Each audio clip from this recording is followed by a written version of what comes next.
Okay. Sorry for the late start, everybody. It is Monday, and you know what time it is. It is time for the Black Box. Texting, no writing, nobody telling me what to say. This from the brain, from the heart, from the soul, from the streets. I'm a bitch from the streets. I get that money. I get that money. Bitch, give me what you got. I get. All right, come on in, y'all. Let's fellowship again tonight. It's another Monday night. Get you some water, eat you some fruit, roll you up a blunt, how you a beer, get you a cocktail, just leave them pills alone.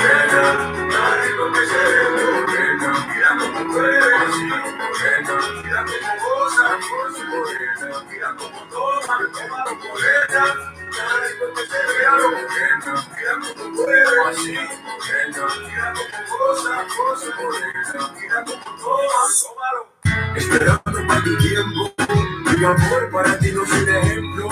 Y ahora tú me digas que tú sabes que yo soy para ti como la clave permanente. Esto para tu mente, quiero ser tuyo por siempre. Y yo quiero que te sientas como yo me siento. Mira por ejemplo.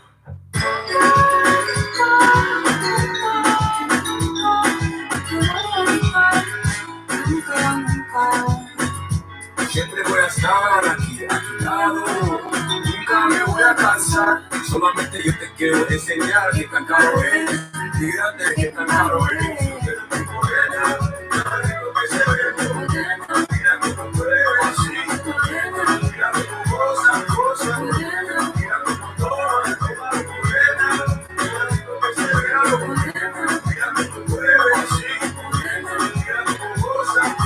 Ahora tú me dices que tú sabes. Te veo bailando, te veo gozando, te veo andando por la calle, mi morena. Yo sigo pensando que yo te quiero en mi brazo, mi morena.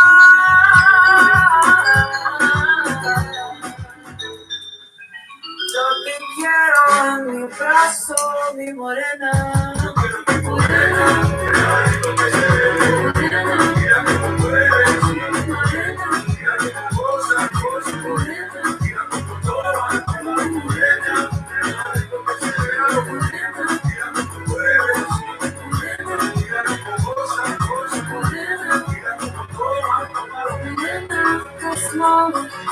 Morena, que linda, morena, que gostosa, morena,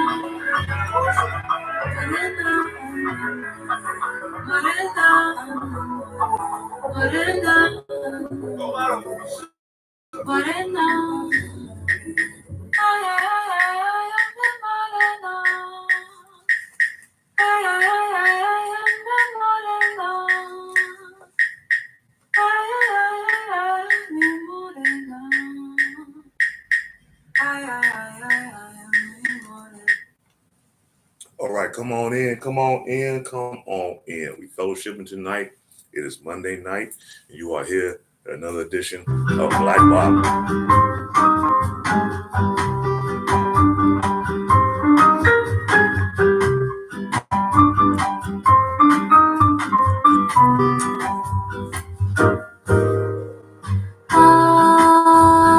Penso na história que guardo na memória. São muitos céus azuis, muito blues. Penso na distância que andei quando criança pra poder ir trabalhar.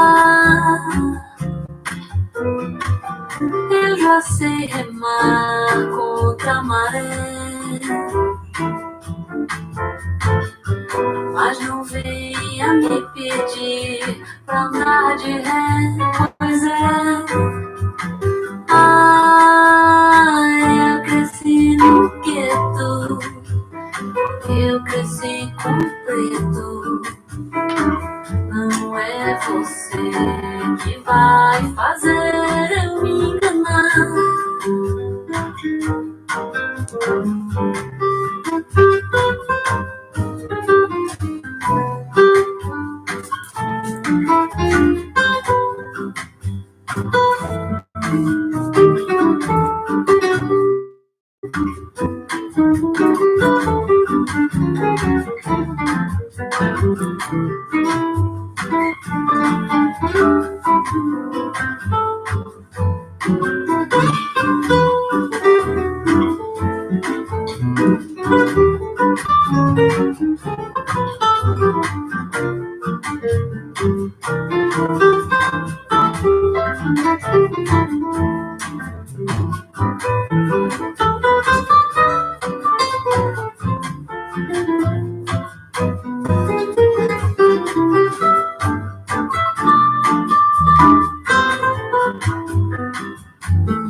Correr contra o vento era o meu passatempo.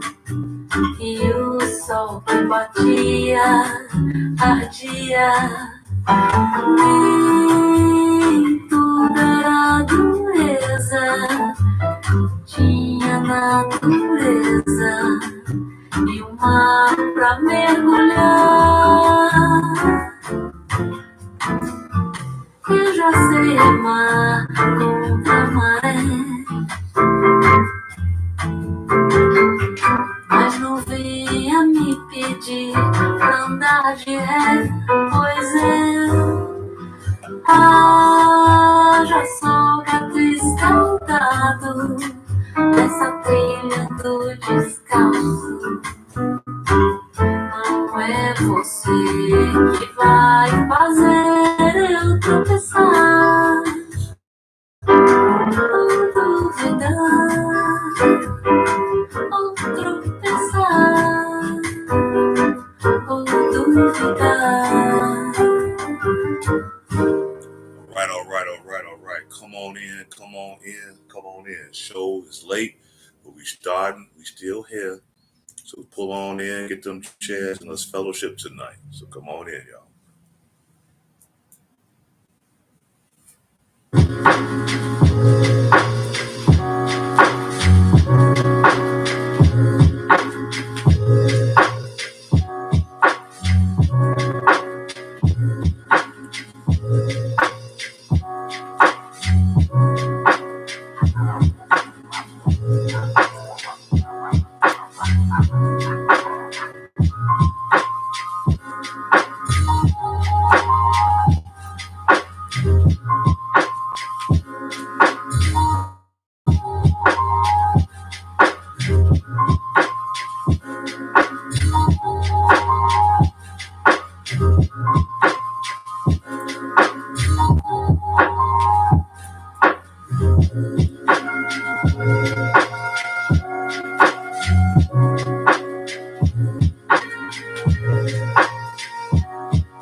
se olha. Há uma linha clara perto da saída. Fecha os olhos e você vai ver. Não é só aqui que sol ilumina. Coisas do além que vão além. Quando de repente é coincidência, nem precisa se esforçar pra crer. Apagam as luzes pra eu ver. Saí da onde vim pra eu poder ser. Você mostrou o caminho pra eu andar. Eu disse pelo mar que eu vou nadar. Não é só na vida que a vida. Não é na janela que se olha. Há uma linha clara perto da saída. Fecha os olhos e você vai ver.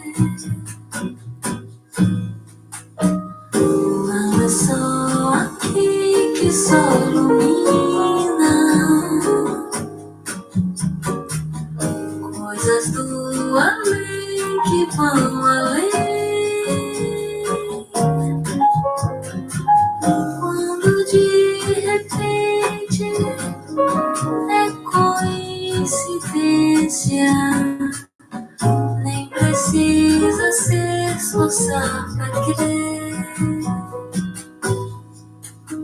Apagaram as luzes pra eu ver. Saí da onde vim pra eu poder ser. Você mostrou o caminho pra eu andar. Eu disse pelo mar que eu vou nadar.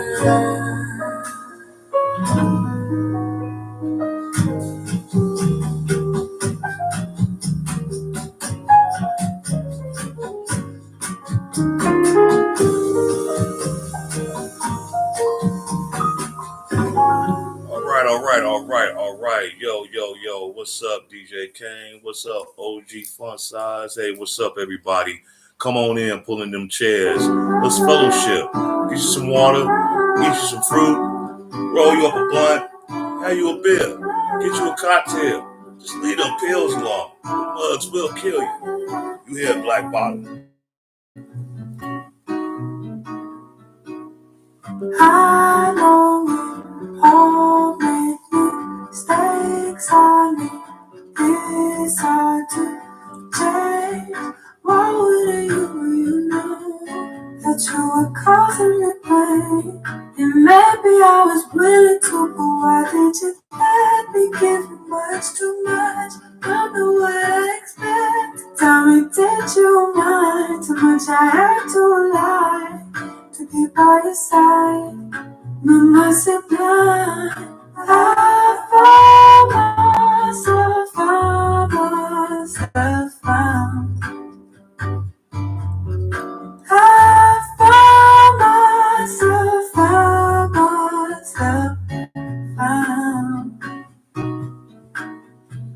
Eu não tô magoada, nem amargada, porque fica zancada com peixe que não voa, com frio que não amona, com deserto sem água. Não te posso forçar, ser alguém que não é. Não me senti segura dependendo de você. I know it may be hard to hear you, it's harder to say. Saí, procurei. I found myself, found myself, found I found myself, found myself, found. I don't wanna do if this is what it means. Never ask you to die for me. Don't want you to try for me. I can never rely on you like you relied on me. Like you relied on me.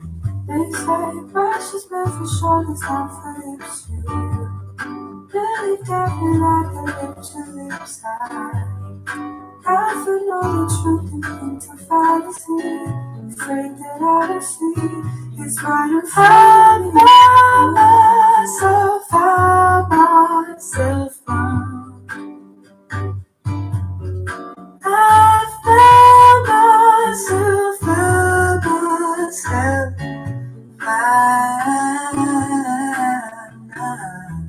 Lose my life and I will find it. Seems to be the mind. Lose my life and I will find it. Seems to be the mind. Lose my life and I will find it. Find it, find it, find it.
in. Come on in. Come on in. Grab them chairs. It's fellowship tonight. Show getting ready to start in a little bit. So just pull on in.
Take it away, feeling too good to me.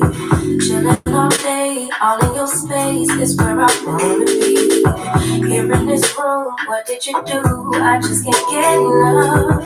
Too caught up in your love. I've been trying to forget, but you won't let me. Something in my brain wants you. I've been thinking for myself, asking for help, but nothing seems to work on you. Yeah, you always make me feel like okay. You never leave my thoughts alone. Yeah, you're the reason I'm going out my mind. I just can't stop thinking about you.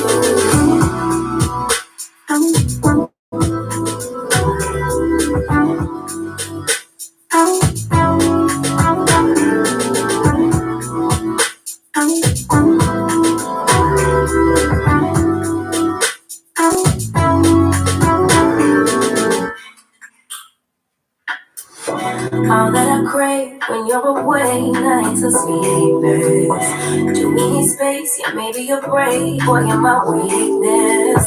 Give and we take, the love that we make. It's my favorite drug. So caught up in your love. I've been trying to forget, but you won't let me. Something in my brain wants you. I've been hanging by myself, asking for help, but nothing seems to work on you. Yeah,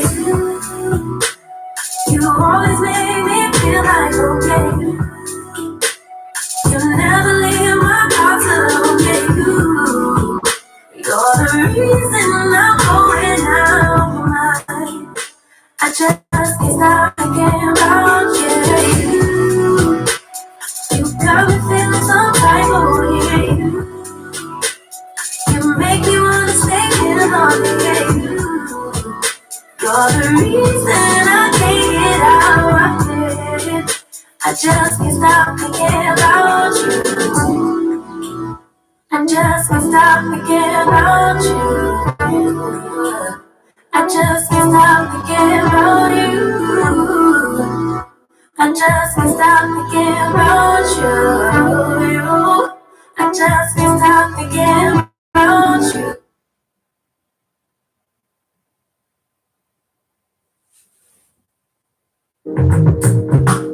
Yo, here we go, here we go. It's time for the show. Yo, you are here at the Roz Cast. Come on, let's go. This moment, you can never say what's wrong or right. It's not hard to fool me, 'cause I'm addicted to the good vibes. Either way, I follow. No need to say, we'll be out heading now. I follow to the edge of it all, to the edge of it all. So tell you good night, 'cause I'll find a better one. Yeah, so simple now, before the moment flies. So tell me goodbye, 'cause I'll find a better one. We are back. We are back. What's going on? It's not a problem, 'cause I know what I'm getting into. What is going on? And nothing can stop me, 'cause I'm addicted to you. And I realize either way, we are heading now, babe. I fall to the edge of it all. So tell me goodnight, 'cause I'll find a better one. Yeah, it's a simple night, before the moment flies, before it flies. So tell me goodnight, Let's 'cause go. I'll find a better one. It's a simple night, before the moment flies. Yo, yo, yo, yo, yo. Peace out. Peace, peace, peace, peace, peace. What is going on, everybody? Hold on for a second. I forgot about that one. Good evening, everyone. It's been a lot of technical difficulties that has been going on with this newfound technology that we have, sometimes this stuff don't be going quite the way it should go on a smooth tip. So my apologies for the tardiness tonight. I've tried to get this started as much as I can, and then while the intro was going on, some other funny stuff started happening. So I don't know what that was about. You know, I started having double screens on my YouTube page, all kind of stuff. So hopefully I got it together. Peace and blessings, everybody. You are here at another edition of Black Bottom Roscast. I am your host, Ross Lee, and for all those who tuned in on the Facebook side, I am double streaming, struggle streaming tonight. I'm on both on platforms. So if you would ever be so kindly to go on YouTube and subscribe to Black Bottom Roscast, hit the subscribe and the bell button so you can have all future upcoming streams that I do. Eventually, I'm gonna try to get into some shorter videos, you know, as time goes on. So hopefully, you know, I'll get to that. Peace out to DJ Kane. Peace to OG Fun Size, my moderators on my YouTube page, my only moderators on my YouTube page. Now I appreciate y'all for helping, you know, keep the chat and the page in order and going on. And like I say, for anybody else that might want to be a moderator on my YouTube page, just go on my YouTube page, like and subscribe, and go in the comment section and ask to be a moderator. If I feel that you are up for the task and that you're willing to be, you know, active in our chats and our discussions when we do them, I'll make you a moderator. So, yeah, I hope everyone had a great weekend. Hope everyone was safe. I hope everyone is striving to be the best version of yourself. Like I said, I had a little technical difficulties going on here earlier. My apologies. I normally try to start out 8 o'clock on the dot, but for whatever reason, things wouldn't let it happen. Y'all, peace out. What's up? What's up? My man, feel it. Mr. Hoover. Like I say, for all those that's on Facebook, please go on my YouTube and subscribe to Black Bottom Roscast. Hit the subscribe and the bell button for all future streams that I do. Y'all see the title of tonight's live. I know I'm gonna talk about a few things tonight. You know, I'm gonna talk about that topic as far as the subject that I got as far as tonight's discussion. And, you know, I'm gonna talk about a few other things, you know, like I always do. But I know some of y'all thinking, oh shit, here you go again. You about to do some 2-3 hour rant, pissing people off. So next thing you know, I'm getting mystery text messages, and fake apps, and, you know, my girl, she getting it, and all this other crazy shit. But like I say always, you know, one, don't hold to what I say to heart, because God is not through with me yet, and neither he with you. And also, I'm not going to be too long. Okay? But before we get started, this here live is sponsored by Ice House, Duff, Fiji water, gotta put that love in your body, and the word of the game. So let's talk about it tonight. I know y'all saw the topic of what I'm talking about. How you start is not how you finish. Now I'm explain what I mean by that.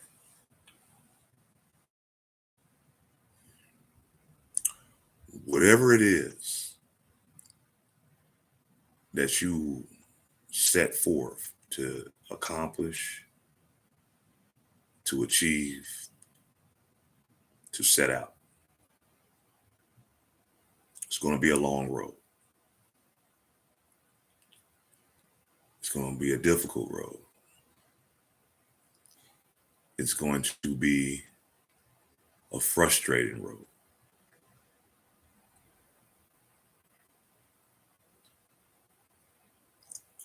But it's a road that everyone can achieve. I learned a long time ago. Whatever I set my mind to, if I feel it in my spirit and in my heart, I'm going to do everything that I can to accomplish that goal. If it's something for the positive, if it's something to extend in life and build, I'm going to focus on that wholeheartedly until I've accomplished that goal. There are things in life that we all have admirations for, goals that we want to achieve, and things that we want to do. But until you decide to really truthfully put in the work, the dedication, the repetition, the desire, the respect, it won't be accomplished. If you set forth to do things in a half manner, in a way that is not true, on a foundation that's not solid, if you don't have legitimate core values, it won't succeed.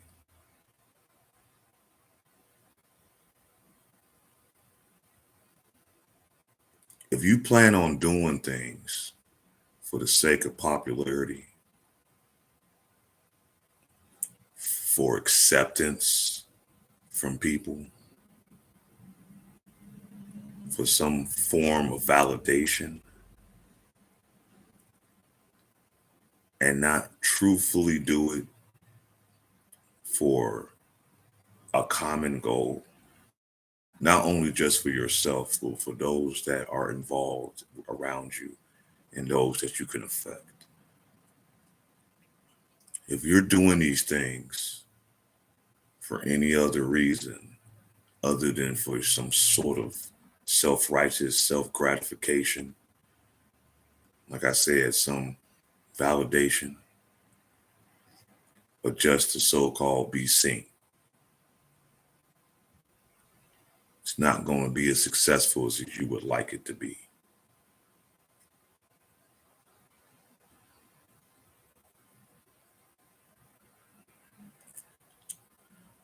I saw a video late last week from a brother, one of the content creators that I watch on YouTube quite frequently. You guys might want to check him out. He goes by the YouTube handle of El Guapo, but his page is called Beautiful Lies. He will, what some of y'all would kind of consider a passport bro, but he does a lot of good things as far as content wise. He actually mentors a lot of people in a lot of different businesses to help them elevate themselves and his, in your endeavors. But he did a video the other night, and it was a very deep video. I'm gonna break it down, and I'm not gonna talk about the whole thing because it was like a couple hours long. So we'd be going on all night if I was to sit down and break down bit by bit what he was talking about. But what really stood out to me in his stream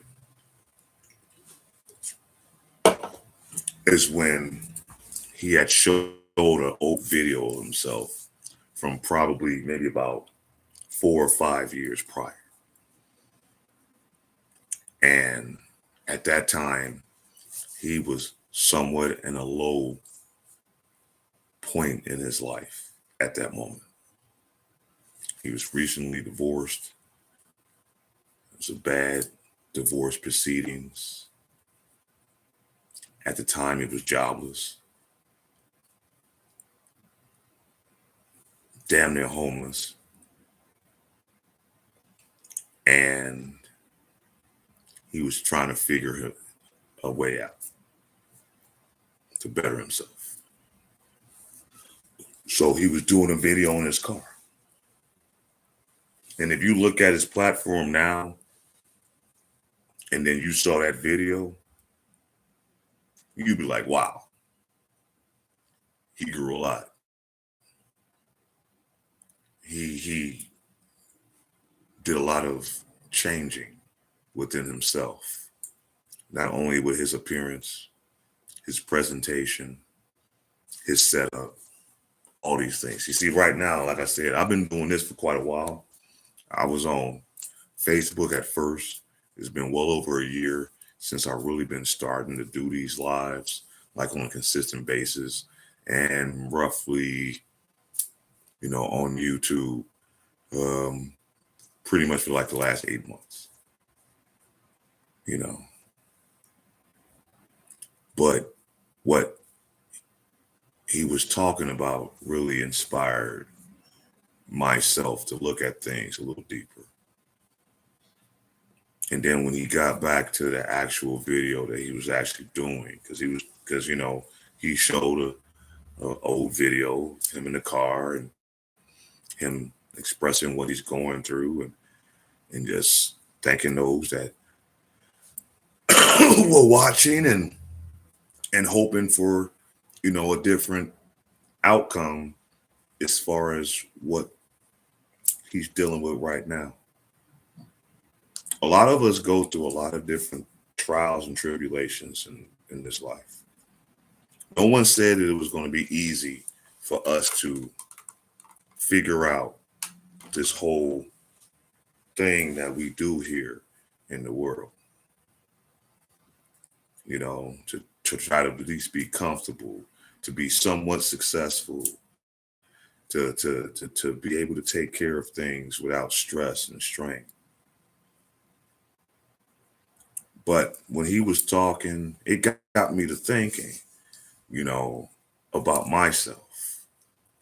It got me to thinking about how my life has went from one situation to the next.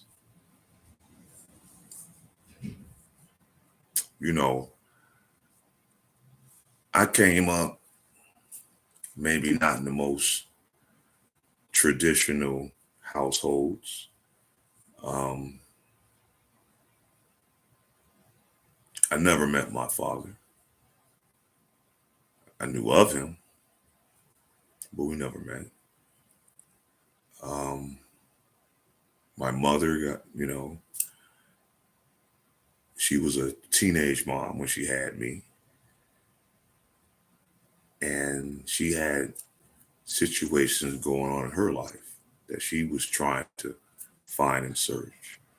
So my grandmother raised me. God rest her soul. Strong woman. Strict woman. No nonsense, no BS kind of woman. The kind of woman that you do not want to play with her at all. Okay? Showed me a lot. Gave me a lot of game.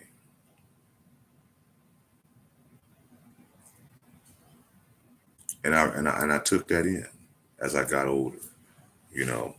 Some of us, when we get teenagers and we start getting hair on ourselves and start smelling ourselves, we think we know it all. We think we're grown. We think we can just do what we want. But it's always good to have a parental figure in those children's lives to set them straight. And she set me straight to a lot of different things. Did she teach me everything? No. Was I blessed to have good male role models around to a degree. But it wasn't perfect. It wasn't easy, you know. Then I went on. I got real good coming up at that time as an only child, even though I have three sisters and a brother, now, but at the time of my upbringing, I grew up as an only child. And a lot of times I had to learn, I had to play by myself, to do things by myself. So, not saying that I didn't have friends. I had friends, we did our things too coming up as children. And we did what the normal thing what children do, go outside all day, play, run around, come home. Grandma telling you get your ass in the bath because you smell like outdoors, all that. So I did those things. Got real good in different aspects of life. I've always had an ear for music. I was always athletic. I played a lot of sports. Baseball was my passion at the time.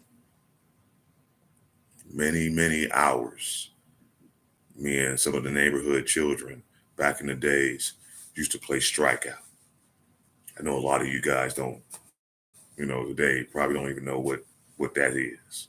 That's when you find like an area with a wall and enough space to kind of be like a baseball field, and you spray paint a box, strike zone level from chest to knee with an X in it, and that was your back catcher. And then we'll play the game just like any other regular baseball game, depending on how many people that you have playing with you. I used to have sometimes one-on-one games, sometimes 4-on-4 games. Sometimes we had the whole 9, out there playing, or at least 8, because, the 9th person was normally supposed to be the back catcher, but because we was already using the wall as a means for us always getting the ball back and stuff like that, it'll be 8. But if we did designate a 9th person, that 9th person strictly stayed on the sidelines and was only used if we were doing like plays at the plate. Like if someone's running home and, even though we really didn't do it that way as far as us playing strikeout, we pretty much did it whereas the rules was like this on how we played, depending on the number of people. Like say we're playing one-on-one, no outfielders, no infielders, stuff like that. We made it a rule where it's like, say, a pop-up, if you're able to run to it and catch it on the fly, okay, great. That's considered an out. If it went in the outfield, okay, we would have to run to the ball, and if we caught it on one bounce, we would consider that an out as well. So you can only imagine, like when we used to play these one-on-one matches, how we had to run around because, you're going to get the ball hit. Sometimes it might be a line drive. If it's a line drive, it ain't really much you can do. But how we justified certain hits, a straight up single was a straight up single. If you hit a ball, and because we played like in playgrounds that had fences, and if you hit a ball and you hit it far enough where it will bounce and hit the fence on one bounce, we consider that a double. If you hit a line drive shot and it hit the fence outright, we call that a triple. And of course, if you hit it over the fence, it's a home run. But that's how we made the rules when we played. So, It was grueling, but I got real good at it. And that's what I wanted to be in baseball. Even though I always had this love for music, baseball was my passion. Hell, they used to call me the baseball kid when I was growing up as a kid. I used to walk around with a baseball glove and a rubber ball that we used to play strikeout with and walk around the neighborhood all day seeing who wanted to play, and we'll play for hours. It used to be sometimes we used to play when it got so dark, you couldn't even see the ball no more. You couldn't see the box no more. And we were still out there playing. All we going by is the street lights off the street. That's how deep we used to play,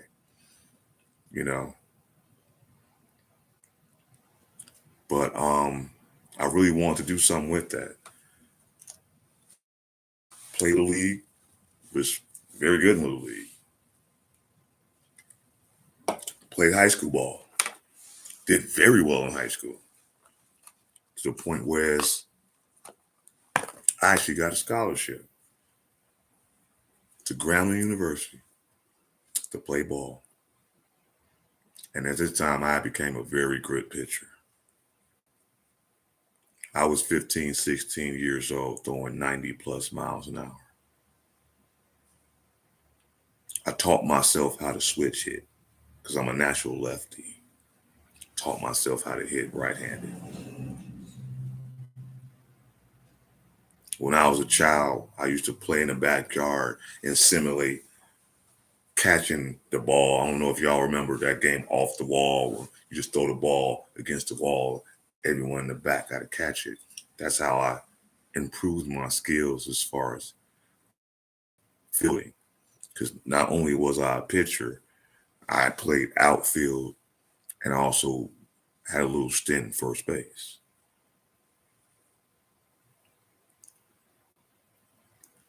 Got real good to the point where, as I said, I got that scholarship. So I'm a hot dog pitcher from Chicago, going to Louisiana, Grambling, Louisiana, to go to Grambling University, one of the most prestigious black colleges in the country. No one can shit on Grambling's band. The best in the nation, in my eyes. Maybe Mississippi Valley State is second, but can't nobody mess with Grambling. Maybe I'm just partial of it because I went there and I experienced the football games and the homecomings and how their band was up front. That's an experience I never forget. But unfortunately, my baseball stint got cut short because of an arm injury. And I didn't have the proper medical attention and care that I should have had. And what was the sad part about it, I actually was looked at by 3 different Major League Baseball teams that were scouting me. If I would have never got hurt and stayed the course, 9 times out of 10, I would have been drafted. 9 times out of 10, I probably would have made the league. 9 times out of 10, I would have made a name for myself in baseball. But it didn't happen. It was disheartening. It was disappointing. I was bent out of shape about it. Came back to Chicago. Feeling a certain way. Still had to do something in my life. And by this time, I was 19. So because I graduated out of high school, 17 going on 18. So when I got to school, I was already 18. So about maybe a good year and a half a semester I spent there before my situation took place. So yeah, back in Chicago, 19, going on 20. That career's out the woods. Ain't nobody checking for me no more. I'm damaged goods. Hell, I'm 19. I'm like, they like, shit. If you got hurt like that now, why should anyone take a risk? Which I can understand that. It's understandable. It's respectable. You know, it's a business. Ain't nothing personal. So I took it as such. So I decided to do something else. So I had to get back here, try to go to a different school, a technical school, do something else with that. Did that for a while.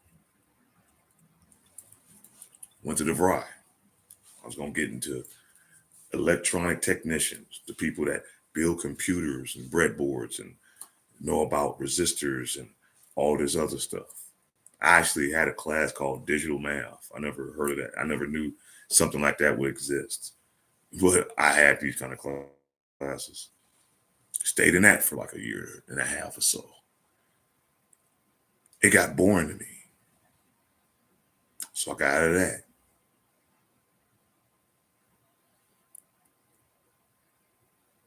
Needed something to do, you know. I didn't have a job. I was basically a full-time student trying to find my way. So after my stint in DeVry, and back in the days, you know, how we used to find jobs back in the day, we'll either go into the Chicago Tribune or the Sun-Times and look in the want ads, you know, see what kind of jobs they had available. So mid 91, no, I would say, yeah, it's just 91. And I found this one job opening as far as telemarketing, and you can make up to $400 to $500 a week, and we're talking 1991. So making $400 or $500 a week in 91 is like the equivalent of like making like 1,000 plus a week. You know, price of living was a lot cheaper. Hell, gallon of gas was less than $1. A lot of apartments on the north side, like a studio apartment. Oh, the Reader, exactly. The Reader, exactly. The Reader actually gave you more, but I used to look in how I found that first job was in the Sun-Times. So I applied for that. So now I'm an ex-athlete back in the city, trying to find my way at 19, going on 20. And now I'm working some telemarketing job, calling homeowners to set up in-house demonstrations to our salesmen to sell them windows and siding. And I got pretty decent in it. And it actually made me some decent money. And I actually did this job for quite some time. I believe I worked that kind of job description and line of work from 91 to roughly, I would say 98, 99. I actually still got buddies that still do this line of work that I'm still friends with now. Been knowing each other since the early 90s. Shout out to my man Phil Red, Boucher, Greg Holman, you know, Calvin Pickett, you know, Tony Gilbert, God rest his soul. My man JJ, hope you're doing well. My man Scotty, God rest his soul. My girl Pat Smith. This one girl named Denise, we used to call baby, God rest her soul. I met a lot of good people in this. But then I noticed something. A lot of us came from all different walks of life. Some of them were drug addicts. Some of them were alcoholics. Some of them were street people. But we always trying to accomplish a certain goal. And that's to generate money to take care of our lives and our families.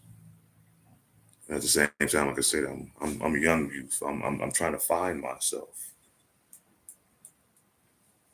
Trying to find my way. You know, I knew some things in life, but a lot of the things out here in life, I had to learn out here on my own in the streets. Really didn't have the mentorship that I needed, or the support system that I wanted. So I had my ups and my downs. So I did that for about 8 years. I saw that being a salesman is a good way to make money. Depending on the type of company that you work for, the sky can be the limit of your earning potentials. So I did decent. I wasn't a top salesman, but I was learning my way in that. Then I got into collections from roughly 99 to about 2001. So a good 2 years, I got into doing collections. And during that time, I worked for 3 different companies. I worked for Van Brugh, which was sweet because when I worked there, I was collecting on student loans. Probably one of the sweetest avenues and collections that you can collect in. Because a lot of the time they was coming to you because they would get that letter saying, man, if you don't find a way to get your student loans in order, you're not going to get your taxes. So, yeah, did that for about a good year or so. But the politics in that line of work was very cutthroat. It was very cutthroat. Some of your co-workers want to steal your accounts, especially if you got big accounts. That was probably maybe the main problem that you had to deal with working student loan collections is making sure you protect your accounts, because you have to contact them within a certain amount of time, on top of they have to be able to pay you in that certain amount of time. If you didn't, another coworker can snatch that account from you and work it as their own account. So it was cutthroat. Did that. Worked at another company called Harvard shortly after I left Van Brugh. Harvard, they collected like credit card, medical bills. A little bit more difficult, but I did that. Then my last job that I did was a company called the Bureaus out in Evanston. I'm quite sure a lot of people know about that in particular collection agency. And yeah, it was wild. I worked there for about a good year and a half.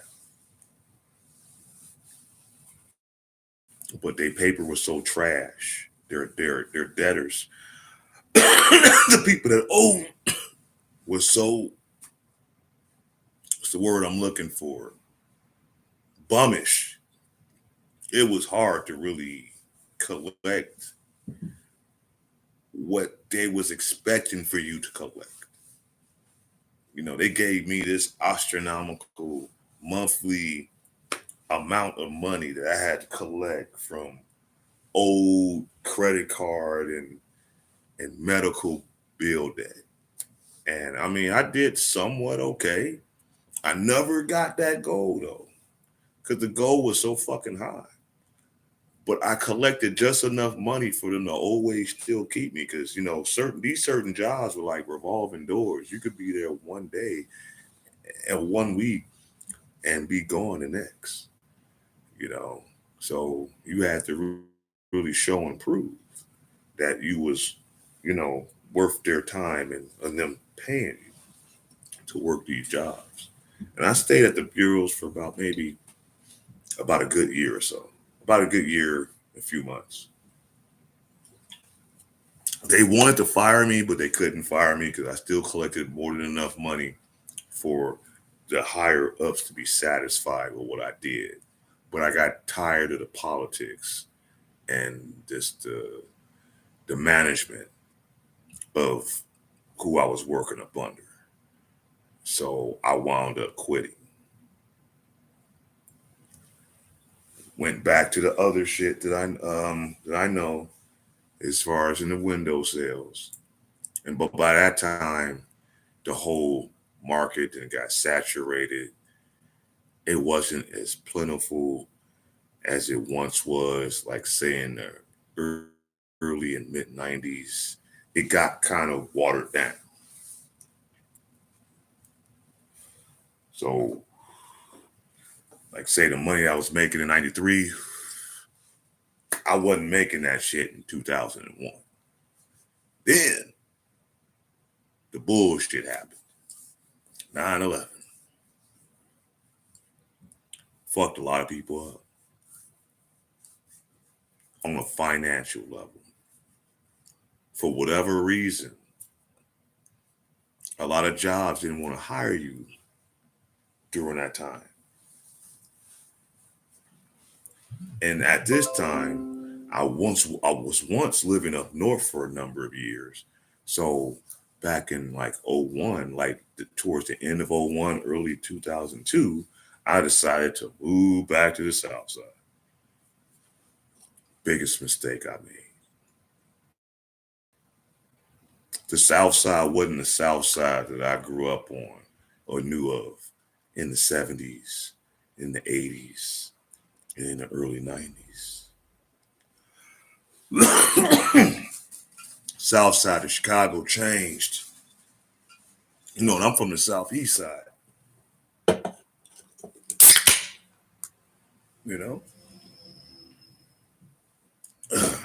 I was born in St. Bernard Hospital. Grew up on 89th and Yates. Stayed there pretty much my whole entire life until after I got out of high school.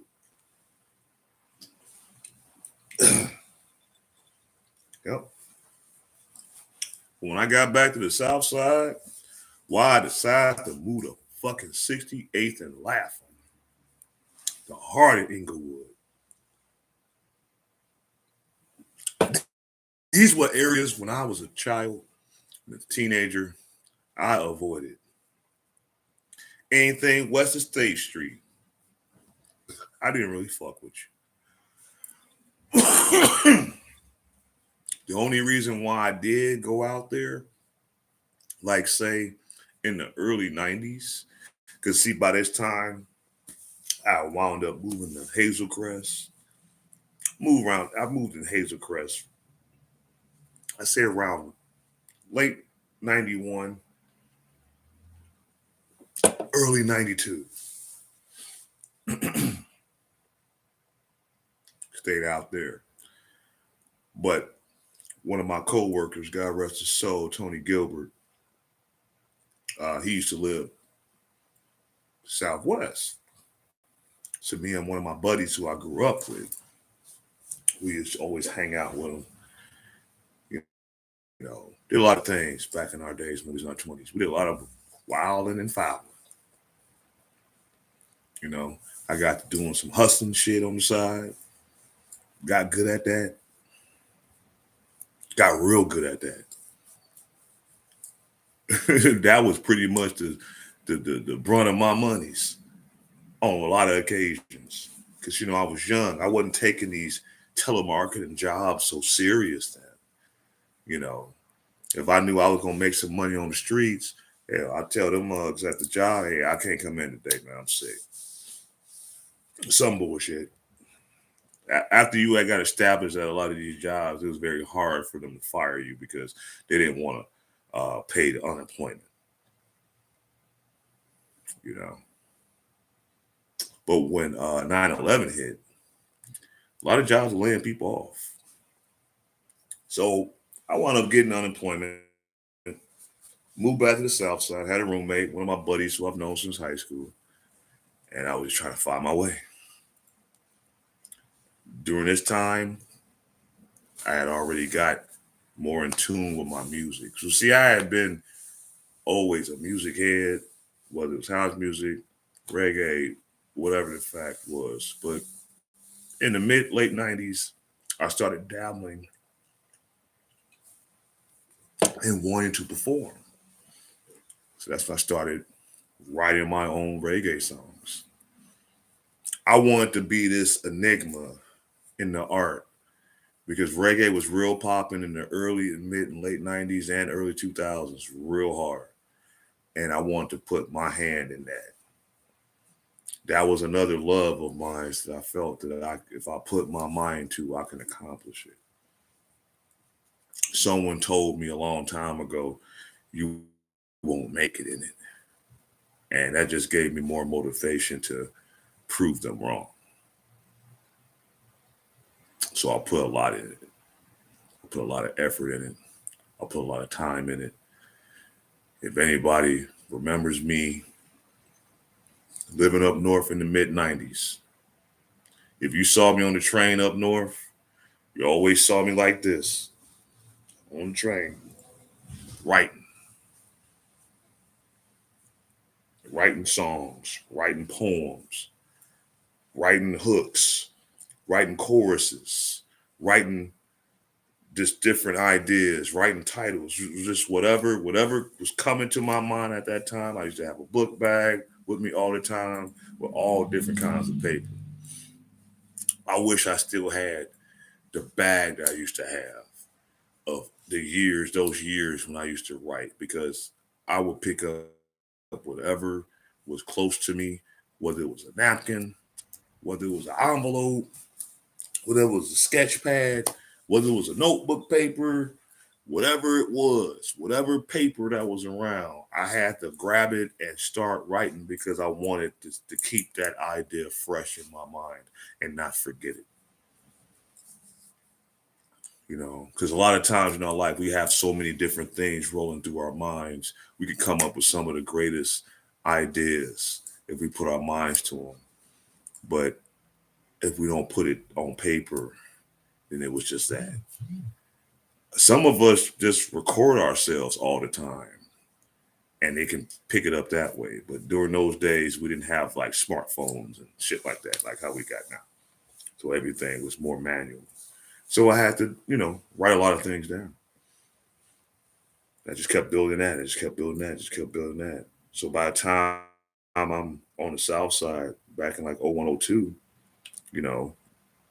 I'm also at that time, I was on the tail end of me performing at the Cotton Club. So that kind of helped me really get out there. From the summer of 98 to June of 2002, I was a resident of the Cotton Club that used to be on 17th in Michigan, which is no longer there no more. That whole building that you wouldn't even know that place was there. There's a whole high-rise building that's built on top of that land now. But it was some great memories for those 5 years that I was there performing. And beforehand, I was like, this is what I really want to do. So I set forth my mind to do it. And I got good at it. To the point where a lot of people thought that I was actually Jamaican. Maybe it was the hair. Maybe it's just how I brought the lingo out, the linguistics. No, it wasn't that. It's just the fact that I told myself long before then that I wanted people to know that I was from America doing Caribbean music because so many Caribbeans that do Caribbean music want to emulate American music. And that's cool. I want to be the opposite of that. And eventually all of us will cross paths and, it is what it is with that. So I kept doing that. I kept working. I kept striving. Got real good at it. Got real good at it. But I was hitting a brick wall. I wasn't feeling like I was getting the traction that I needed. Even though I was getting airplay, I met a lot of good people. Shout out to Mike Bill. Brother, you and you are, y'all helped me out a lot, brother. Shout out to my man, Big Mike, him and another associate of ours, Gangster Genius, back in the late 90s. Y'all helped me out a lot. My first, I don't know where he's at right now. I ain't seen him in almost 30 years. Shout out to my original person that put belief in me. His name was Orlando. He met me at the Chopin Theater back in like maybe 97, 98, doing a talent show. He introduced me to one of his homies that was called DJ KA. And that's when I used to link up with him at Orlando's apartment. And we'll just be jamming for hours.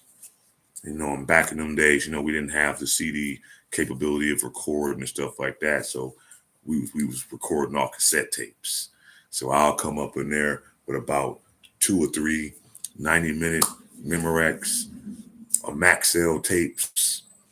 He'll play some music and I'll hit record and I'll just be rapping and just singing and doing that for hours until the tape stopped. I was literally doing mixtapes before mixtapes was popular. Like 98, 97, 98, yeah. I was doing mixtapes. He might play like 1 or 2 beats, like continuously, like on his beat machines and all this other stuff. And I'll just get the mic and just get to doing whatever and just singing all these different things that was coming to my head. Some of it was written, some of it was freestyling, pertaining to the vibe at that time or whatever. But I would literally do like 90-minute tapes of this, just raw music. And I'll go back home and listen to it. All right, I like this, I like that. That was kind of bogus, so I ain't gonna do that.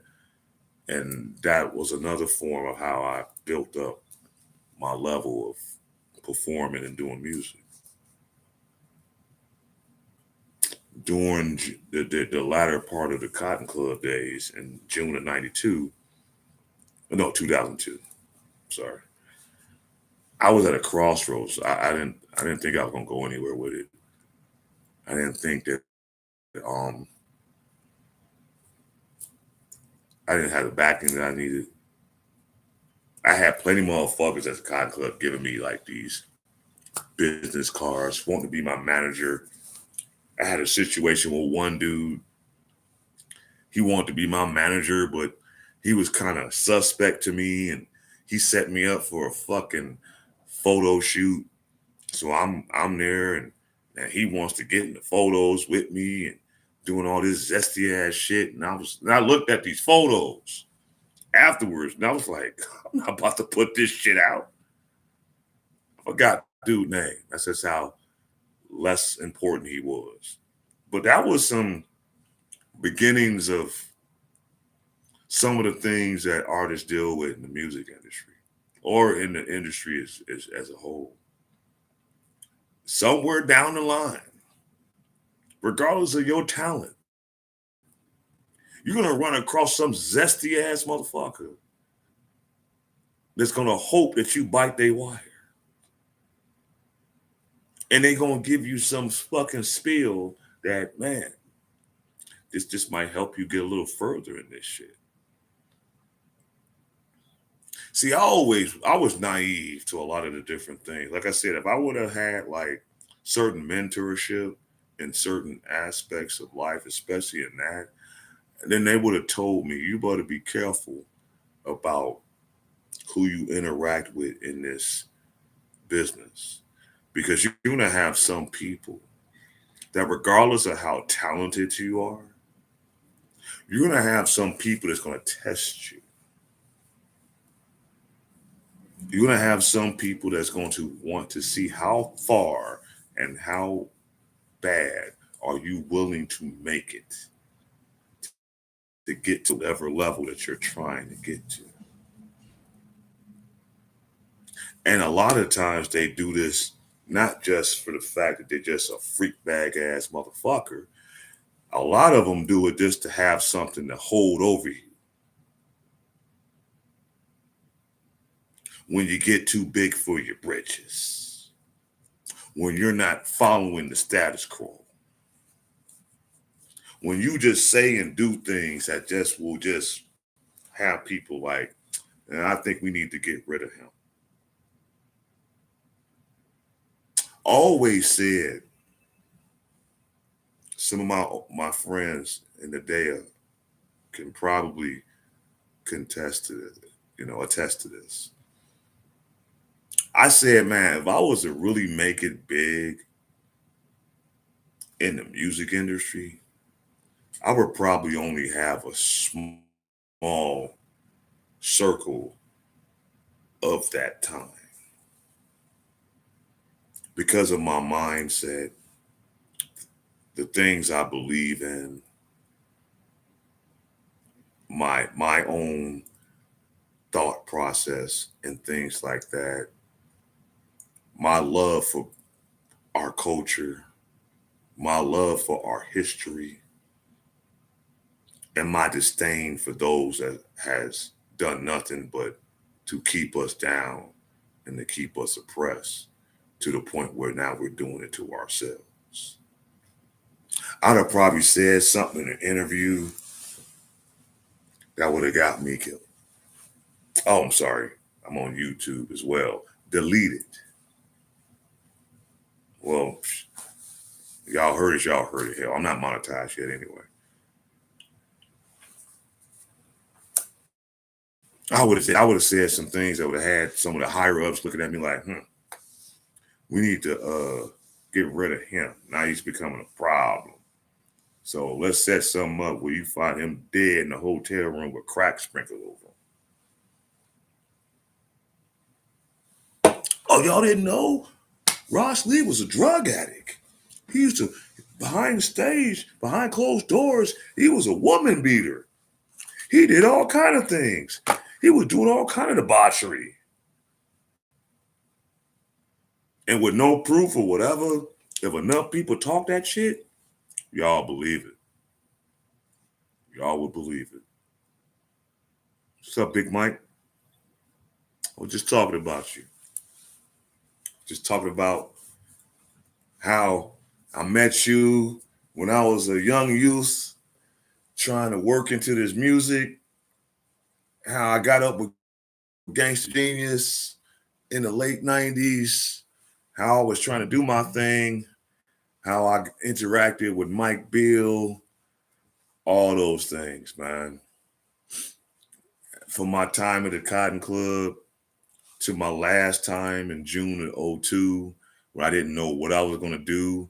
But I will say this, Gangsta Genius did in fact help me out because he introduced me to a brother by the name of Egan, who was a student at Columbia College. And to those that don't know about Columbia College is a college for the arts, whether you're in cinema, music, stuff like that. And I met up with these guys, I would say, man, it's all good, man. Like I say, if you're late, you can always go to the playback. I tell everybody, if you catch my live late and you don't catch it right on the live, you can always go back to the playback. It's going to be there. But then I got with these guys, Egan, brother by the name of Chris Lee, brother by the name of Fred, brother by the name of shoot. I forgot his name. He was our original drummer. Nick. How can I forget these guys? That and another brother by the name of Mark, which he changed his name to Born Free. Because see, what actually happened was, well, this is actually that's before. That was before I met Born Free. When I met Egan and Nick and Chris Paquette, which is still on my friends list, and he's doing good. He's actually playing with members of my old band from the Cotton Club back in the day. Shout out to you, brother. Keep it up, the good work. Keep doing your thing. But we all had a jam session one night. It felt good. We were just doing raw shit. They were just playing raw. I was singing raw material, and it just went great with each other. And we decided to start a band. So we started Ross Lee and the Experience Crew. Egan and Chris Lee was living above the Exodus Reggae Club that used to be on Clark Street, right down the street from Wrigley Field. So that was like the rehearsal spot after the fact. So we'll link up twice a week, every Sunday afternoon, and every Tuesday night after midnight. Those were memorable rehearsal sessions. Our Tuesday nights, because see, that was the only night that the Exodus was closed. Okay. Other than us performing on Sundays afternoons, because they don't open up to like 8, 9 o'clock. So we would do it from noon to like 5, 6 on Sundays. But Tuesdays was some of our better rehearsal times. We'll sit up there and rehearse for hours. We'll rehearse and we look up, the sun coming up. And my black ass gotta go back, and this is by this time I had moved to Hyde Park. Finally had a car, so I can move around a little better. So I'm driving back 5:30 in the morning, getting back to Hyde Park, laying down for maybe a good hour, because I had to get my ass right up and out the house at 7 o'clock to be at my other job in radio advertising by 8 a.m. Not 8:01, not 8:15, not 8:02. 8 o'clock. I had to be sitting in my goddamn seat, or I was gonna get sent the fuck home for a few days.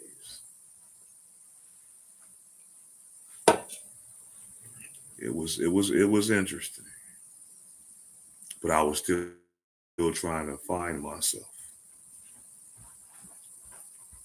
Me and this band got together, and we did a lot of things. We had a great 3-year run. Because what had happened when I met Born Free, see what made it so interesting, Born Free was working with the same band members that I was working with. And we wound up getting a spot for Monday nights at the Exodus, which was a free night. It was free admission to get in.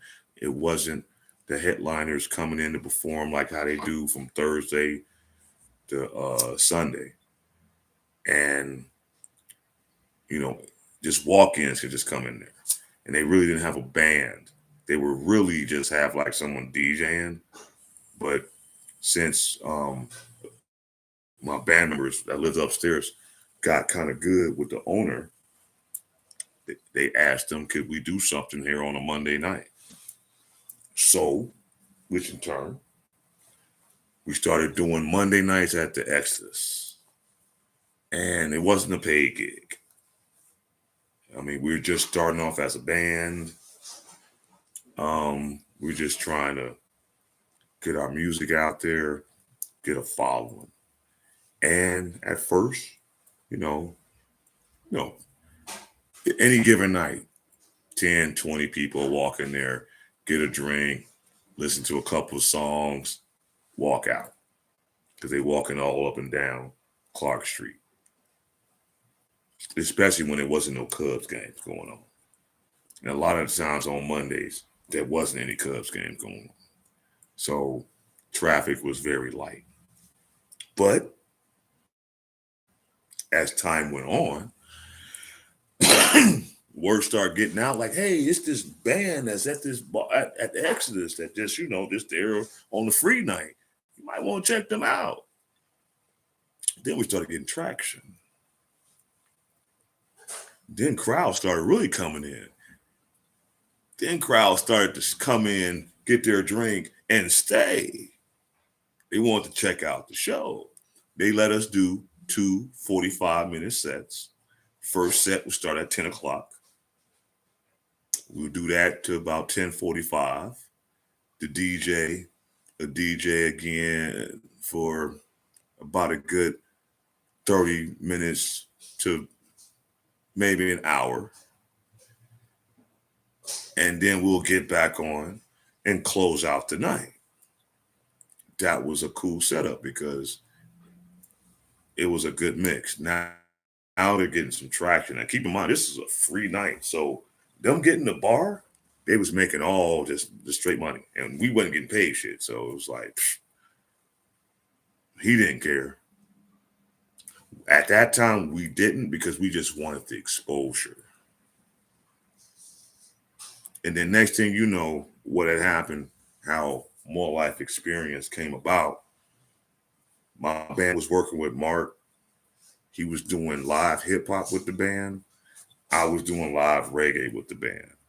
Really, they was just being lazy and didn't want to do 2 projects at the same time because it was starting to conflict. So they like, man, hey, why don't we just introduce these people together and see where it goes? So they was telling me about this guy. I mean, I had heard about him. I heard that they was doing stuff with him. It wasn't really bothering me because, like I said, I was at a crossroads at the time. I didn't know how far I was going to go into this. But being that I had an actual band of my own and we were doing things, I was satisfied with that just to get us out here. So he came to one of our sets at the Exodus, as a guest, as a fan, listen to us perform because I had to do these sets by myself.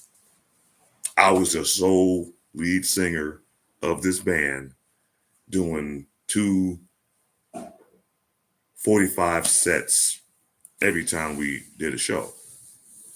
At least at the Exodus, because that's where we first started doing stuff. He came up, he liked what we had, he liked our vibe, he wanted to jump down. We all linked up, had a rehearsal session. Bam. History was made. And it was funny because we had to come up with a name. He called himself More Life. I called myself Ross Lee and the Experience Crew. So I said, hell, fuck it. Why don't we just call it More Life Experience? Everyone was like, ooh. It was different. No one had it. And it just went perfect. So that's what we went as. That's how More Life Experience name came about. Had a great 3-year run. And also at the same time, being that I had another person that was doing his thing as far as rapping, it kind of gave me a little time to do other things in the music with the band, background. I learned a lot of stuff. I built a lot of skills being with that band.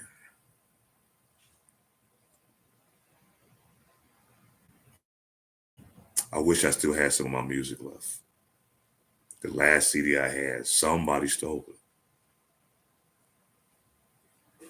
And that's fucked up. But it is what it is. But yeah.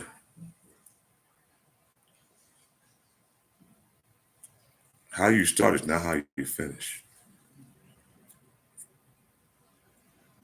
And only reason why I'm talking about this story right now and talking about these things right now is that, you know, in life, we go through our ups and our downs. We go through our highs and our lows and everything in between. But if you're not willing to have a solid foundation, if you're not willing to have a goal, if you're not willing to do things the right way, whatever you do is not going to work.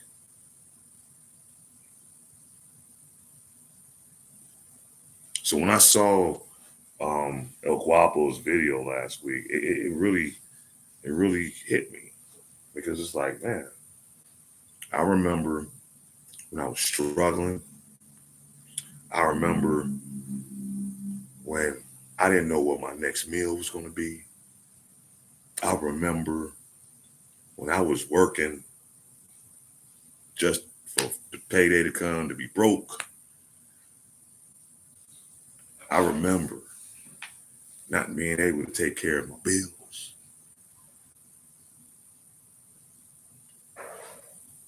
I remember making just so much money, and next week I ain't making shit. Nothing was consistent. Nothing was substantial. Nothing was concrete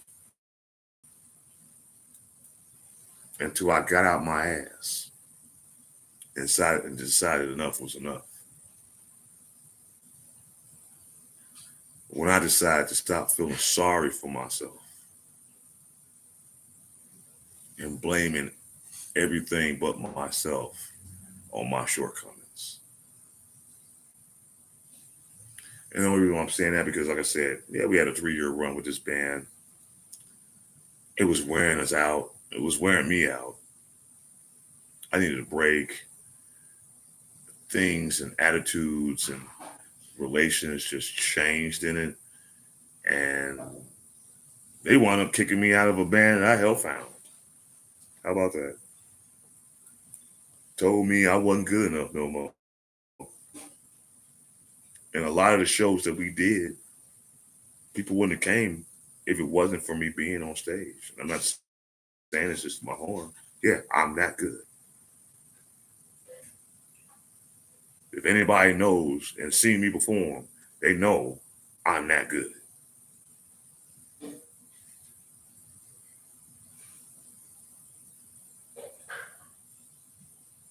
They know.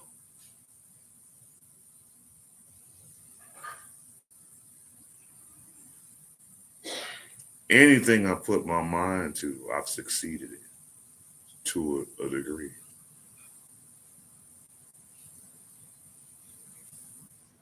But it seemed like every situations I've been in, there's always been some sort of jealousy or hatred because they're not getting what I've put in because they didn't put in the work to get the results that I was getting.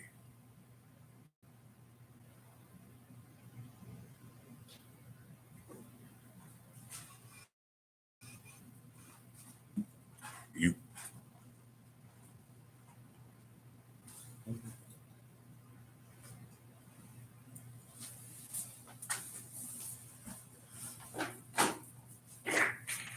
But how everybody's feeling right now? I know this story. I know y'all like, where are we going with this? Where are we going with this story, with your background? Where are we going with all this? I'm going with this as far as this to say. I don't care how talented you think you are, how intelligent you think you are, or you might be, how many people that rally behind you, whether it's out of kissing your ass or out of fear, anything of that nature. But if you don't have a solid foundation, how you start is not how you're going to finish. And a lot of times we start with humble beginnings. A lot of times we start from the bottom of the barrel. A lot of times we start from the mud. But it's your perseverance. It's your dedication. It's your repetitiveness. It's your structure. It's your worth ethic. If you don't have those things, you're not going to be successful.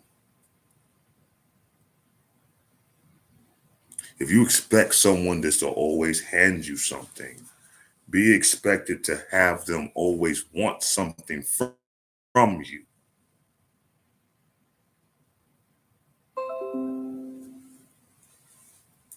If you always got to have your hand out to get something instead of getting it on your own, how can you appreciate it?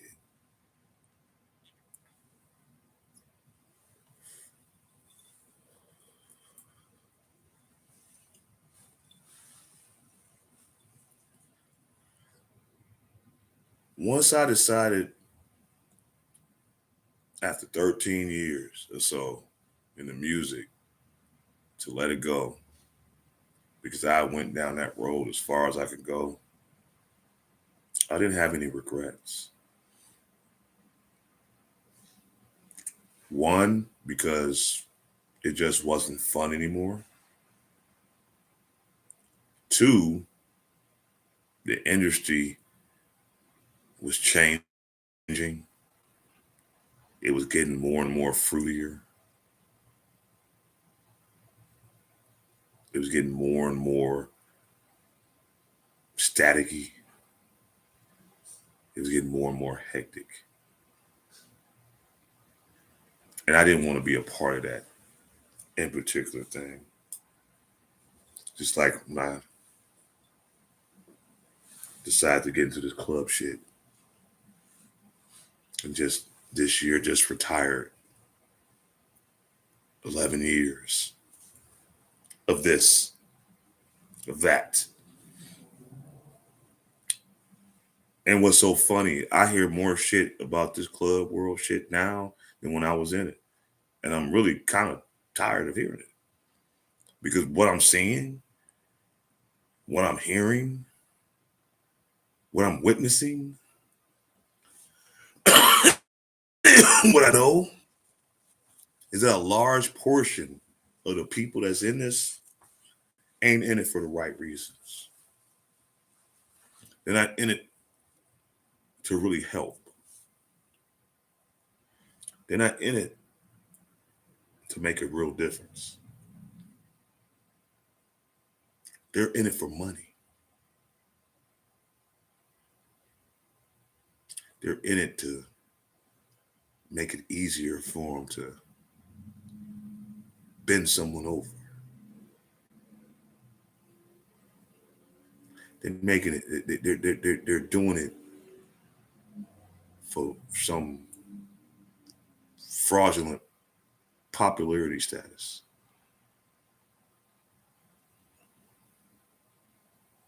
There are some good people in it. I bet a lot of them. Shout out to it all. Shout out to Star Quality. I'm sorry I missed your anniversary. I wish I was there.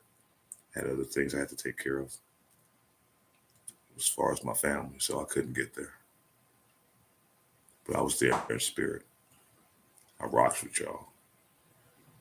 I rocks with FOE. Rock with a few clubs out here.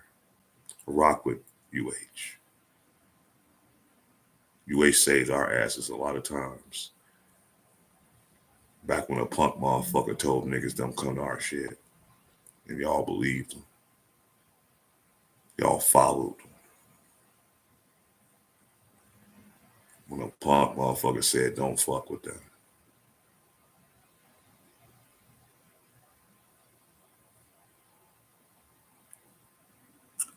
out-of-state clubs I've met over the years.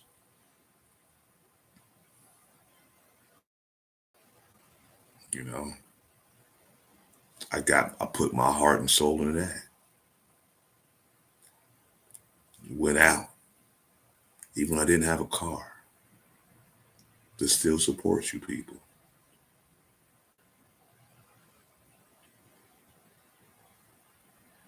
I lose members, gain members, lose members, gain members. But some weak ass, jealous hearted ass nigga hated it. He couldn't stand it. It's not my fault you ain't that kind of man that attract that kind of attention your way, that people want to be a part of what you got going on. It's not my fault. I mean, you might fool some of these other motherfuckers, but real people see right through your fake ass shit. Because you phony it in a $7 bill.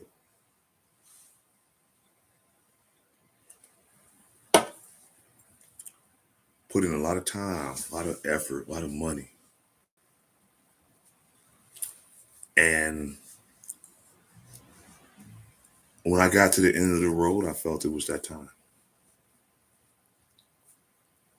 And like I said, y'all, I know y'all probably like wondering, like, well, okay, where's all this going?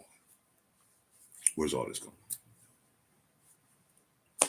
This all goes alongside of the subject matter and the topic of what I'm talking about. How you start is not how you finish. A lot of times we start with very humble beginnings. A lot of times we start off struggling,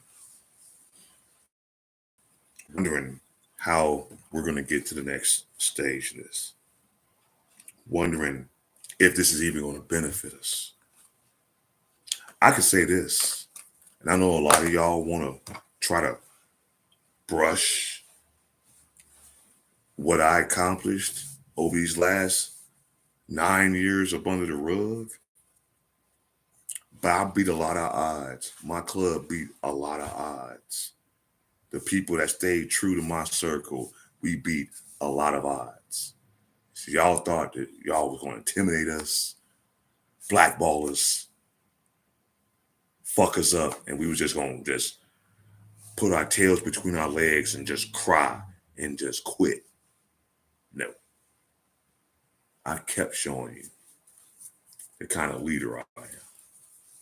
I kept showing you the resilience of my organization. I kept showing you I ain't gotta hate to be successful. See, what satisfied me during those 9 years, I wasn't trying to shut the city down. I wasn't trying to have everybody outside.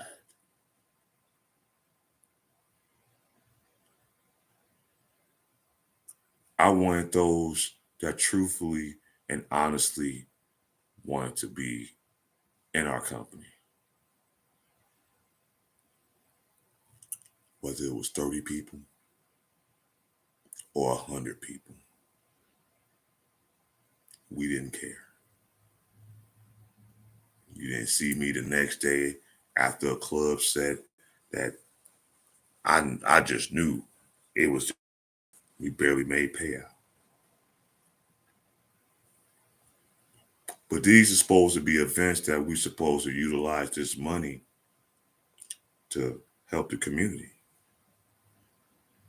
So while we couldn't obtain that kind of revenue to give back to the community, like how y'all do,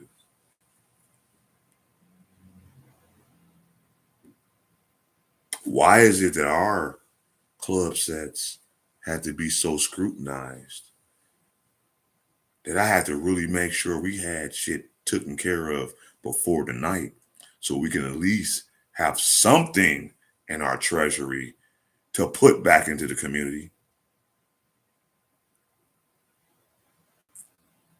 Some of you motherfuckers won't pay for the venue, the DJ, or nothing until that night because y'all know y'all gonna make the money because y'all know y'all gonna get the people in there. We didn't have that luxury.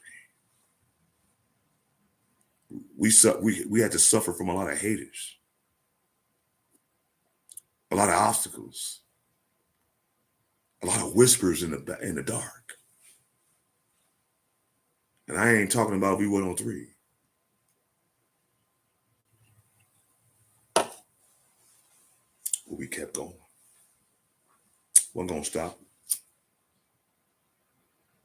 We found a way. See, how we started was not how we finished. Now, I never talked about this. I never talked about the things that I used to hear, and I'm not even going to sit up here and call myself out as a victim because I'm sure, and I know I've done some things that probably could have stunted our growth as well, and that's only from trial and error. And I'm human. We all make mistakes. We all have poor judgments of people, situations, and it happens. So I can admit to that. Yeah, was I all the way perfect? No. Did I make some bad decisions? Yeah. Did I put my trust in some of the wrong people? Absolutely. Did I show respect to those that didn't give two shits about me? You goddamn right. But I ain't butthurt about it. You never saw me after an event going on social media bashing people because they didn't come to my show, my set. I just said, if anything, hey, you missed it. If you missed it, you missed it.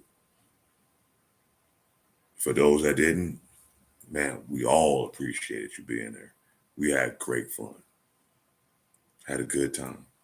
As best as we could. Didn't have to worry about the set getting shut down because of a fight over some Facebook beef that happened hours earlier. We didn't have to worry about motherfuckers shooting up our shit because somebody up in there is hitting on your girl or bending her over or got caught in the parking lot. Busting down. And I ain't her nigga.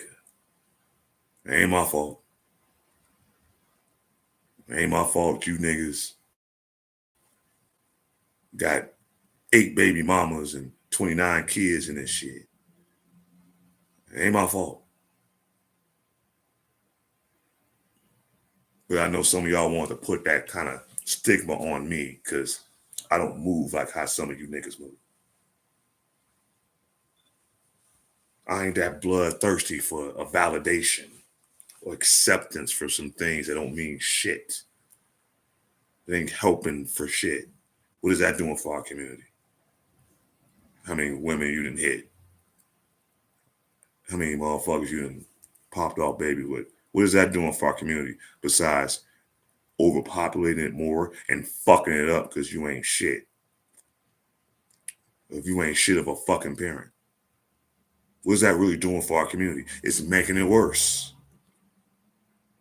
Look at the culture now. Look at the majority of these youth now. Look how they act and move now. Who's their parents? What are they doing to make them outstanding citizens besides trying to be their friends and getting high and drunk with them? How does look at somebody's mama trying to fuck on her daughter's fucking friend?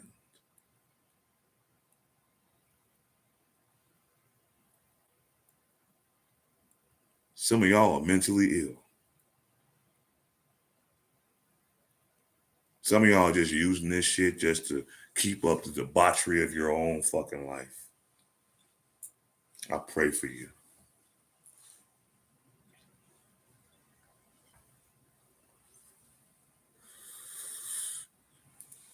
And I say that wholeheartedly because the old me would say, go fuck your mother. But the new me, now I'm going to just pray for you because you're not worth my energy, my stress, or my time. But as far as all I was talking about, anything that you put your mind to, you can accomplish. Hold on for a second, John.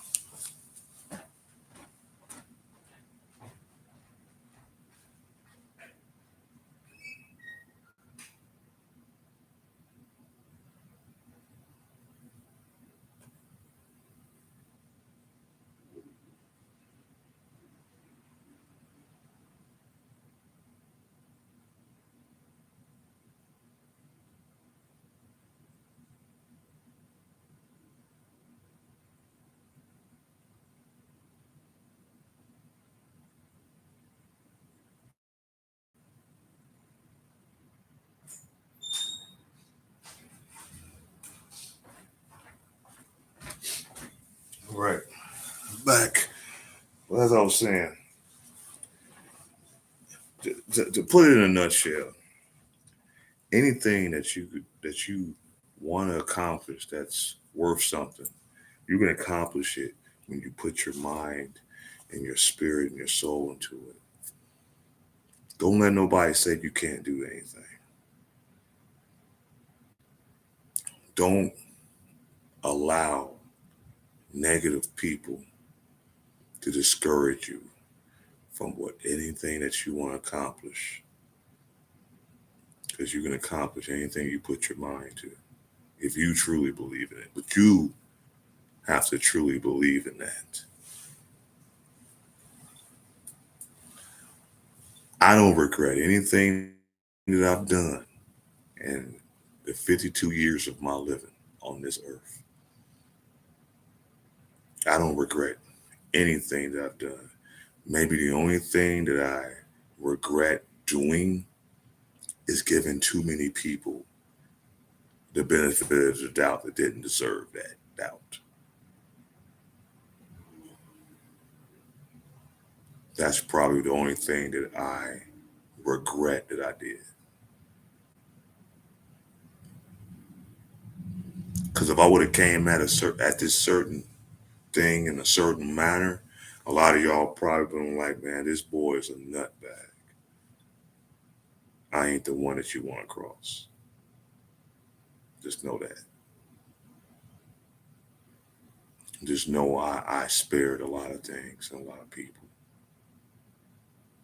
Just because it's just not worth it. It's not worth my energy. It's not worth my freedom. It ain't worth my life. Entertaining fuckery that I know ain't gonna last. See how some of y'all started? Y'all not gonna finish the same. Trust me on that. And it ain't because I'm saying it, it's because of how you built it, how you move in it, how you respect it, how you handle it, and how you deal with it. That's gonna be on you. Rome didn't fall because of outsiders. Rome fell from within.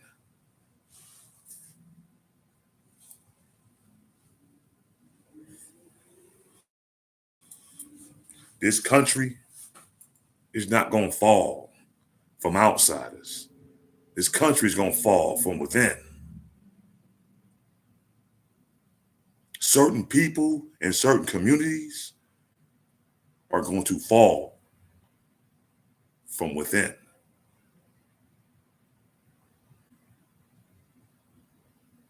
If you don't get your foundation together,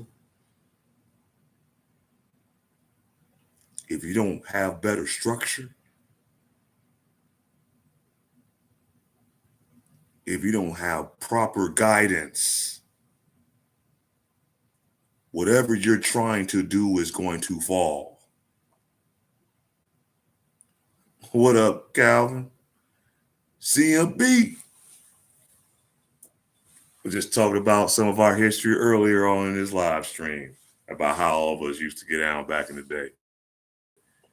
God rest Big Toe, man. And God bless all those 30-year plus brothers that I first started working with back in the early 90s. Man, I'm glad to see a lot of us is doing all right now and still here. Because how we start is not how we should finish. As long as you have a plan, as long as you have a desire to be better. Some of us was wondering and figuring how we gonna eat for the night. How we gonna pay this bill? How we gonna do this? How we gonna do that? Some of us, by the grace of the Most High, we don't have those worries. Why? Because we put the work in. We put the effort in. We didn't let naysayers distract us and get us down on ourselves. We stood up the way we're supposed to stand, and that's tall and 10 toes down, and do what we need to do.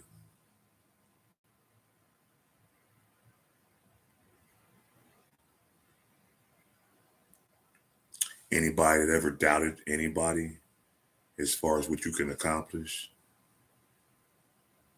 is either jealous or a hater, which is the same thing.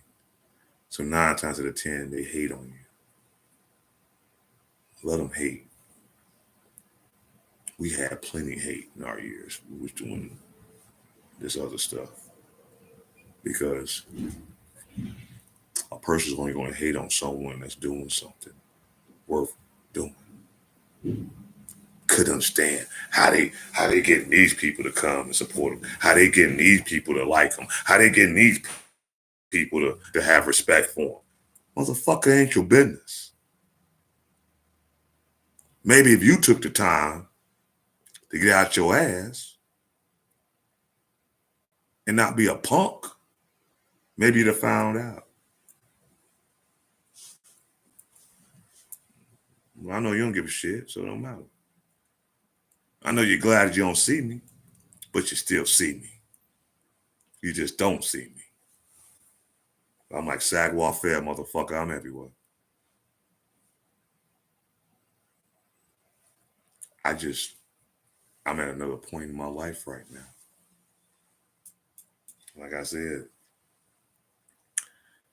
I don't need this for monetary gains. I have a job. Well, I have a career. It's a difference. Some of y'all got jobs. I have a career that I can happily retire in roughly about 13 more years.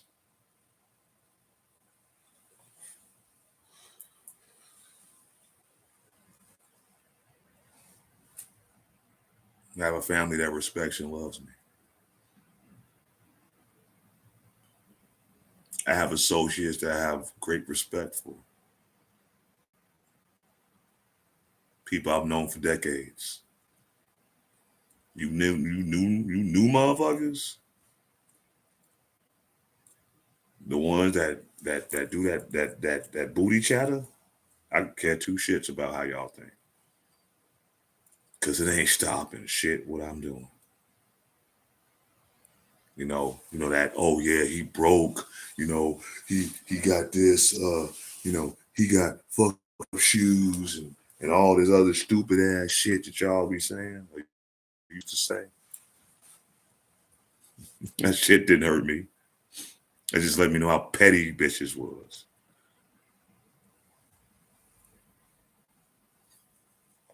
Some of y'all ain't living off the hole. Some of y'all like to manipulate and take from people. And that makes you feel good, I guess. Might make some of y'all feel good that y'all can get people to fuck with you off of intimidation.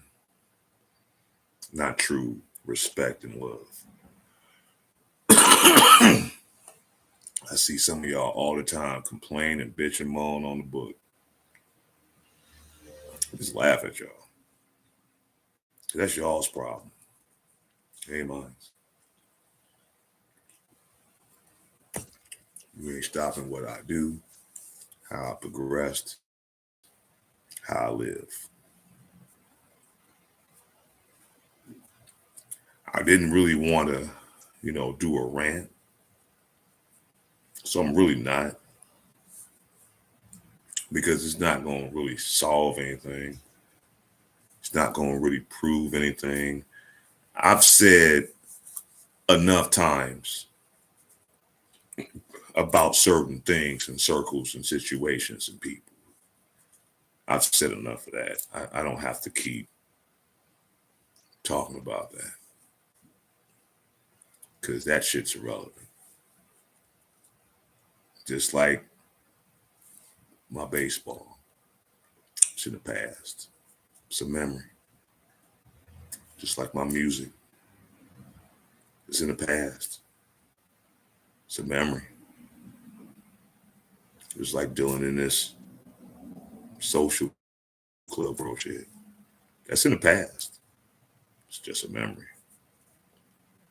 I will say I had more highs than lows, but maybe on certain situations it was more of an even thing.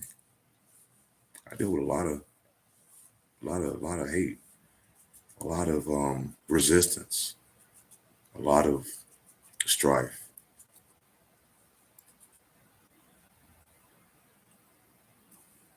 But I'm good. It ain't stopping me from what I'm doing. It ain't stopping how I live. I'm glad that y'all are doing what y'all do. I don't have to deal with it.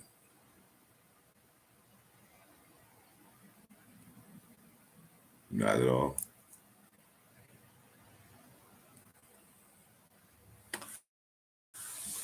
Hold on for 1 second, y'all. Give me 1 second. 1 second. Let me do this real quick. Now do that. Do that. Let me do this real fast. Yep. Yeah, but yeah. Like I say, man, I had to do something right quick. We'll wrap this up. Just always remember, everybody, how you start in life is not how you finish. Especially if you're wanting to do something to make a mark for yourself, your family, anything. Don't ever let anybody discourage you from your dreams and your goals. You should want to understand that you're going to have resistance in this world. You're going to have to understand that everyone is not your friend. You're going to have to understand that certain people is only around you to get something from you. You have to have the discernment within self to figure that out and know how to hold them and when to fold them. You have to understand that. If not, you're going to get caught up in bullshit in the whirlwind. And then you're going to be sitting up crying in your suit, wondering, how did I get here? Why this happened? Why that happened? Why I can't get this? Why this always happened to me? You got to stop doing that. You got to stop doing it.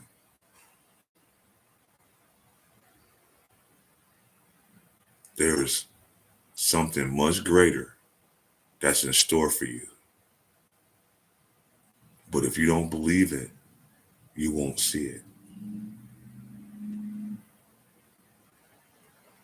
Peace and blessings to all those that had lost a lost one here recently. Peace and blessings to all those and all of us that have had people close to our heart that are no longer here with us. They're in the spiritual world now. They're watching over us. They're not gone. They're just not physically here. And as long as you have that in your heart, they're never going anywhere. So with that being said, I want everybody to have a great remainder of the night. I want everyone to be blessed. Hold on. Not much this shit. Okay. Okay. All right.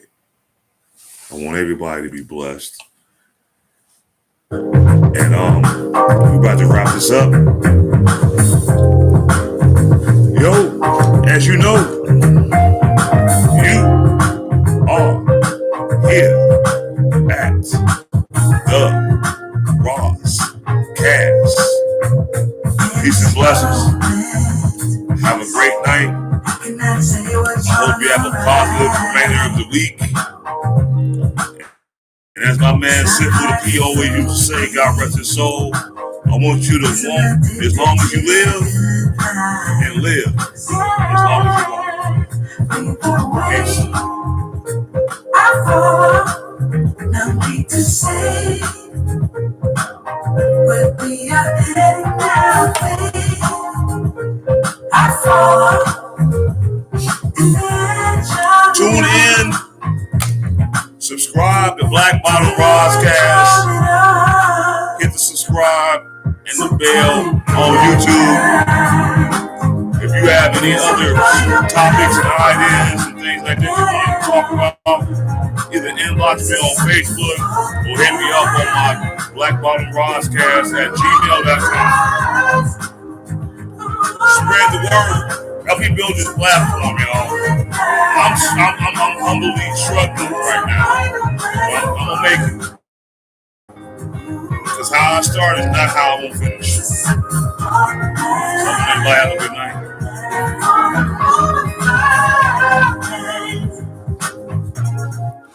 It's not a problem, 'cause I know what I'm getting into. I appreciate all those that turned out tonight. Shout out to all those that's on Facebook tuning me in. Subscribe to my YouTube page, Black Bottom Roscast. Let's build my platform, man. Let's all network. Let's fellowship. No need to say where we are heading now, babe. Appreciate those that want to listen to what I had to talk about. I hope it helped. I hope what I said to a point put some on your brain.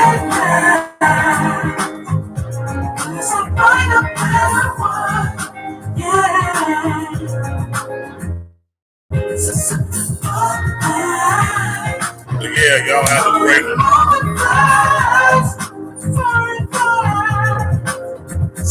Hope everyone has a prosperous remainder of the week. I will be seeing y'all next week. I'm wondering which week I'm going to do my monthly DJ session. Shout out to the FOE DJs, MCs, Entertainment. And we are gone.